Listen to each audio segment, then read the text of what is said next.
The alien woman said, "You have one wish left." When I said, "I want you," she froze. The battlefield was silent. The smoke of 1,000 burning ships drifted across the scarred plains of Aurelia, where alien metal and human steel lay shattered in the dirt. I stood there, bloodied, bruised, but alive, clutching the strange crystal the alien woman had given me. Her name was Lysera.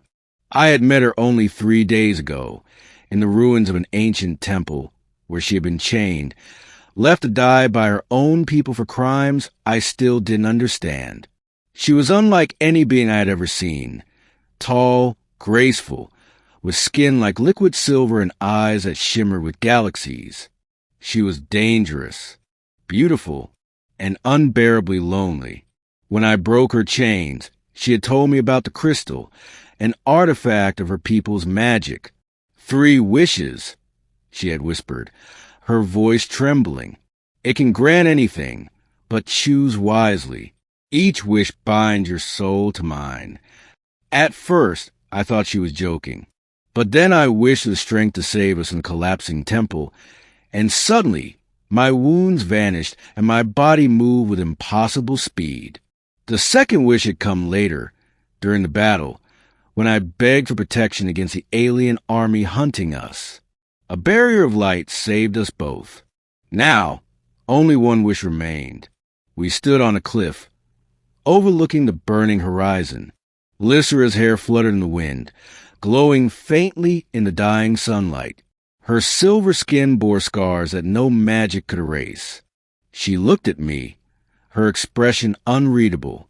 "You have one wish left, human," she said softly. "What will it be?"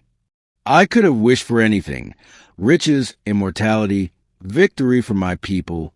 I could have wished to go home.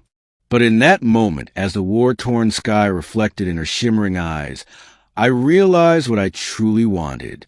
"I want you." The words slipped out before I could stop them. Lysera froze. The wind died. The distant screams of battle faded into silence. Her fingers, which had been loosely gripping her spear, tightened until the metal groaned. "You what?" she whispered, as if she hadn't heard me right. "I want you," I said again, more firmly this time. "Not power, not safety. You." For a heartbeat, I thought she would laugh, or strike me down where I stood. But instead, her lips trembled, her eyes widened, and for the first time since I had met her, Lysera looked afraid. "You don't understand what you're saying," she murmured, stepping back.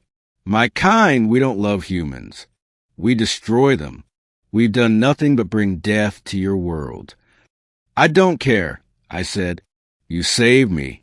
You fought beside me. I've seen who you are, not what your people say you are."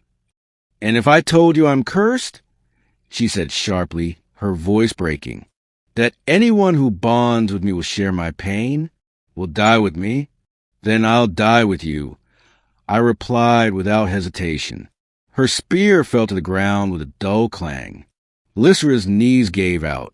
She sank to the ground, hands covering her face, shoulders trembling. For someone so strong, so feared, she looked impossibly fragile in that moment. I knelt beside her. Slowly, carefully, I reached for her hands. She didn't pull away. "Why?" she whispered. "Why would you choose me when you could have anything?" "Because I don't want anything else," I said. "I've seen what power does to people. I've seen what war does. All I want is to stop feeling alone. And I think you feel the same." Silence hung between us. The crystal in my palm glowed faintly, pulsing with my heartbeat. I could feel the magic waiting for my command, ready to bind us forever if I spoke the words. Finally, Lysera lowered her hands. Tears streaked her silver cheeks, shimmering like molten stars. "Humans," she breathed, shaking her head. "Always reckless. Always choosing love, even when it destroys you."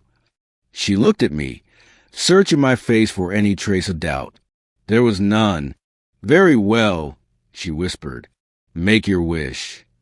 "I wish," I began, my voice steady, for you to stay by my side. Always. The crystal shattered. Light exploded around us, wrapping us in warmth and energy that stole my breath. For a moment, I felt everything. Her heartbeat, her pain, her memories of centuries spent alone in chains. And she felt mine, my losses, my fears, my stubborn hope. When the light faded, I found her in my arms. Lycera's silver skin now bore faint glowing lines. Matching ones traced my arms and chest. We were bound, not just magically, but so deep. She stared at me, stunned. You fool, she whispered, voice trembling. Do you understand what you've done? Our lives are one now. If I die, then I die, I said softly.